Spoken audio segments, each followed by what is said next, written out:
हरिओम। आज चिकित्सा विषयक एक जानकारी देना चाहता हूँ। तो जो लोग चैनल पर नए हैं वह चैनल को सब्सक्राइब कर लें और घंटी का बटन दबा करके ऑल पर सिलेक्ट कर लें।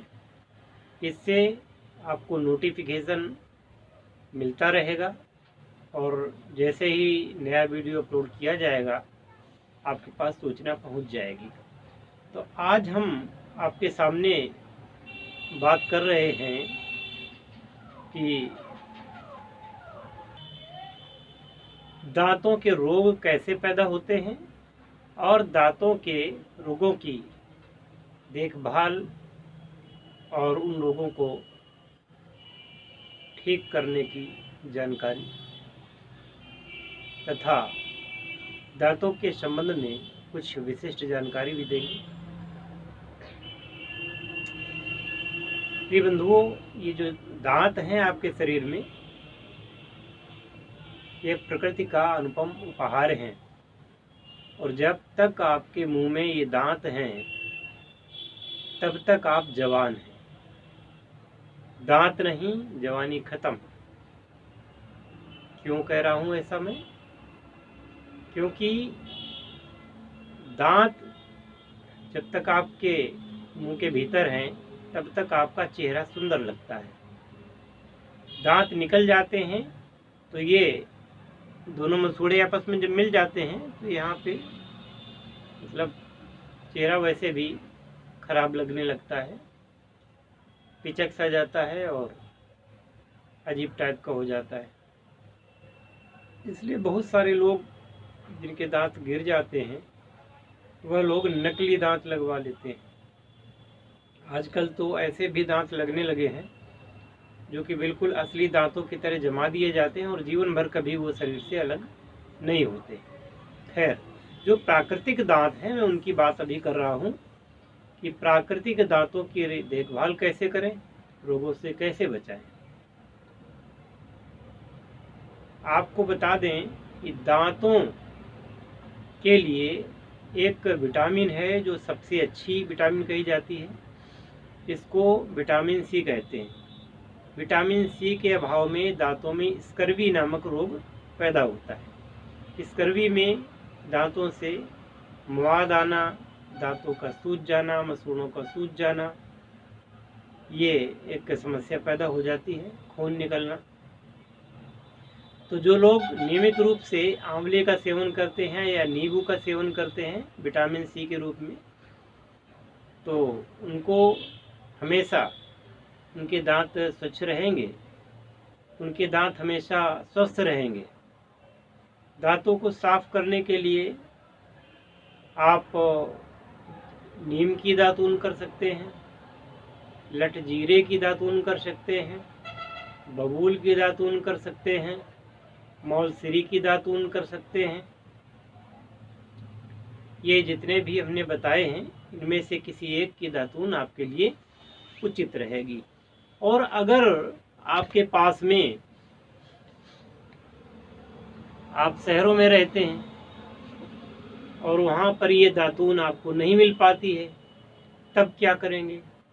तब आप किसी आयुर्वेदिक दंत मंजन को ले लें, किसी अच्छी कंपनी का। मैं किसी कंपनी का नाम नहीं लूँगा। किसी अच्छी कंपनी का दंत मंजन ले लें जो कि आयुर्वेदिक तरीके से बनाया गया हो। उसको लेकर के और दांतों को साफ करना चाहिए और ब्रश भी आपका ठीक ठाक होना चाहिए। और दांतों को साफ करते समय ध्यान रखें कि दांतों के बीच में जो जगह होती है वहाँ पर वो ब्रश पहुँचना चाहिए, जिससे कि वो कोने भी साफ हो जाएं। क्योंकि भोजन में स्टार्च होता है, तो अगर वो भोजन के कण दांतों में लगे रह जाते हैं वह वहाँ पे सड़न उत्पन्न करते हैं। सड़न उत्पन्न होते ही मुंह से बदबू आने लगती है और पेट अगर खराब रहता है तो भी मुंह से बदबू आएगी, लार गिरेगी। तो ध्यान रखें कि पेट तो सही होना ही चाहिए। दांतों की देखभाल के लिए आपको ये उपाय करने होंगे। और ये मंजन दिन में 2 बार, सुबह उठ करके करें और रात को सोने के पूर्व दांतों को अच्छी तरीके से साफ करके तब लेटना चाहिए। ऐसा आप करेंगे तो जीवन भर आप दंत रोगों से दूर रहेंगे। इसके अलावा आपको दांतों के लिए एक बहुत अच्छी मालिश, जैसे आप शरीर की मालिश करते हैं वैसे दांतों की मालिश आप कर सकते हैं। शुद्ध सरसों का तेल लें,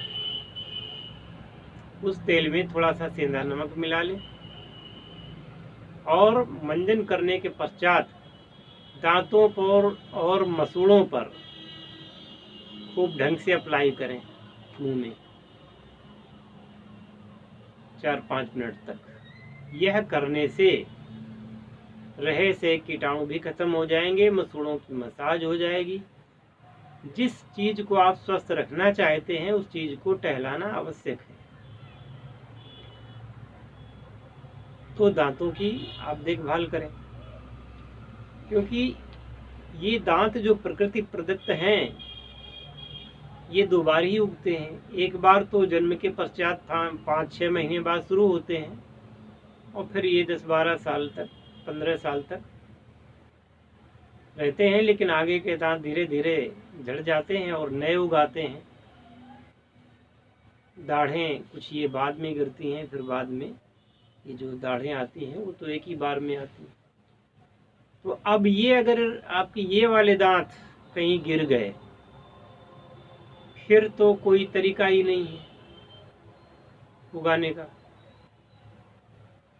और दांत शरीर में इसलिए आवश्यक हैं क्योंकि ये दांत शरीर को भोजन जो आप ग्रहण करते हैं उसको अच्छे तरीके से काट कर कुचल करके बिल्कुल महीन बना देते हैं और पचने योग्य बना देते हैं।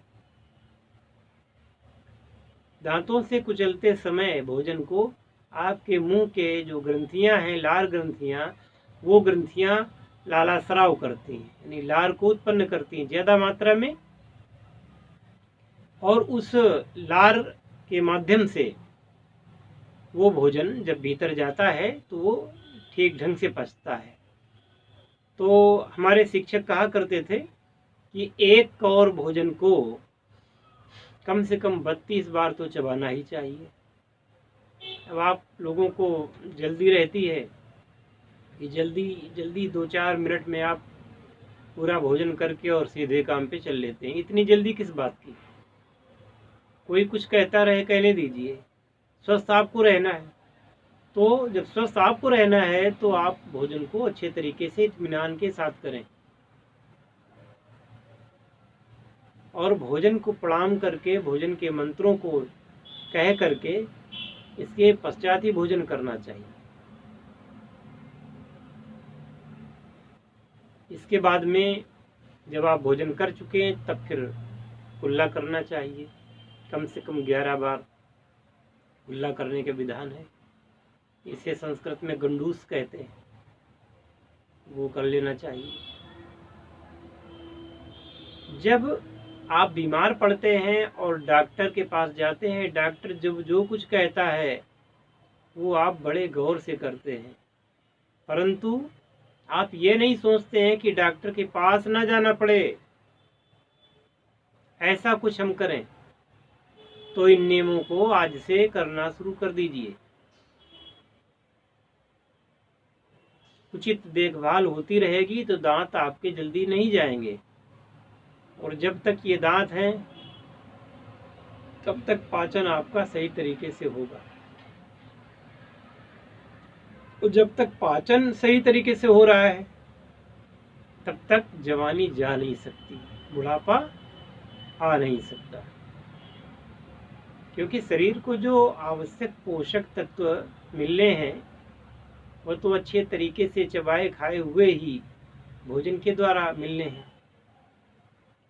जब वो भोजन आप गटकेंगे, ऐसे नहीं डाल लिया मुंह में और सीधे भीतर कर लिया, तो फिर ये दांतों का काम फिर आंतों को करना पड़ेगा, और जब आंतों को करना पड़ेगा तो बड़ी दिक्कत हो जाएगी। आंतों को जो काम करना है वो उनको करने दीजिए, आंतों को दांतों वाला काम मत कराइए इसको।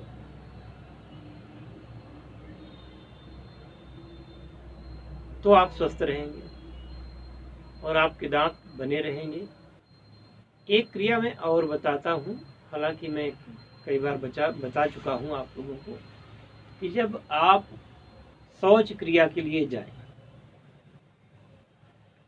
शौच क्रिया के लिए जाते समय आपको सबसे पहले तो जनेऊ इत्यादि चढ़ा लें, और जब बैठें तो दांतों को भींच कर बैठें जोर से, इस प्रकार से कि दांतों पर दबाव पड़े जोर से। जब तक आप लेटरिन में बैठे हैं तब तक आप दांतों को भींच करके ही रखेंगे, 1 सेकंड के लिए भी दबाव कम नहीं होने देंगे।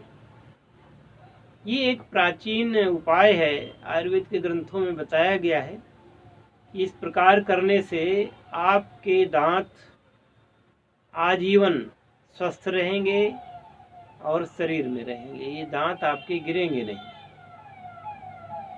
तो कितनी अच्छी जानकारी हमारे प्राचीन विशेषज्ञ रखते थे। अब इसमें आप बताएं कि कहाँ से खर्चा है।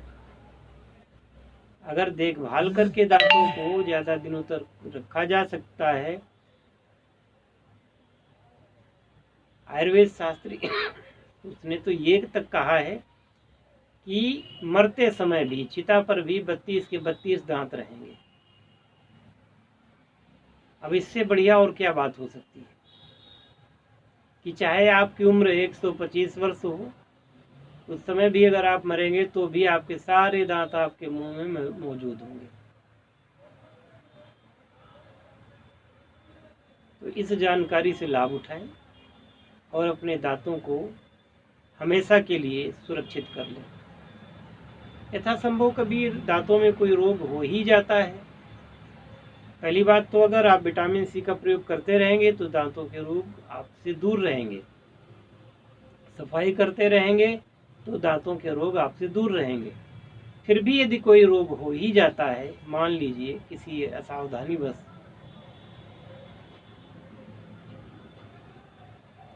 तो आप किसी अच्छे दंत चिकित्सक को दिखा सकते हैं और उचित सलाह ले सकते हैं। कोशिश यही रहे कि चिकित्सक के पास जाना न पड़े। अगर आपके दांतों में मसूड़ों में सूजन है तो एक दवा मैं बता रहा हूँ, इस दवा का नाम है G32, एलार्सिन कंपनी की G32 की टेबलेट्स आती हैं। 1 सीसी टेबलेट खरीदें और इनसे ही मंजन किया करें। तत्पश्चात जब रात्र को सोने जाएं तो 2 गोलियां मुंह में डाल करके उनको कुचल करके उनको पूरे मसूड़ों पर भीतर बाहर पेस्ट करके उसी अवस्था में सो जाएं। कोई जहरीली नहीं होती, फिर कुल्ला नहीं करना है। आप इनको अगर ऐसे करके सो जाते हैं और सुबह उठ करके कुल्ला करते हैं तो दंत रोग तो ठीक ही हो जाएंगे। इससे एक और लाभ होगा कि यदि माउथ में आपके मुंह के अंदर अल्सर है, किसी प्रकार का कैंसर है, वो तक इससे नियमित प्रयोग से ठीक हो जाता है। पर उसके लिए आपको 7-8 महीने तक ये क्रिया करनी पड़ेगी। और आपको अपने दंत रखना है, दांत अपने सुरक्षित रखना है, तो ये कोई बहुत महंगा सौदा नहीं है, क्योंकि तंदुरुस्ती 1000 नियामत है। आपके शरीर का स्वस्थ रहना आवश्यक है और इसके लिए अगर थोड़ा बहुत खर्च भी आपका लगे तो कोई खराब बात नहीं है। शहरों वाले लोग ज़्यादातर कोशिश करें कि मोलश्री की जो उसका मंजन आता है और माजू फल इत्यादि इन चीज़ों से युक्त मंजन आता है, उसका प्रयोग करें। और किसी और वीडियो में मैं उत्तम प्रकार के मंजन को बनाने की विधि आप लोगों को बताऊंगा। तो घर पे ही उन चीज़ों को बाज़ार से ला करके घर पे ही उन चीज़ों को बनाएं, मंजन को बनाएं और उससे अपना दांतों को साफ किया करें। तो आज इस वीडियो में इतना ही, और मिलते हैं अगले वीडियो में किसी नए और बहुत ही अच्छे टॉपिक पर बात करने के लिए। जय धन्वंतरी, जय आयुर्वेद, हर हर महादेव।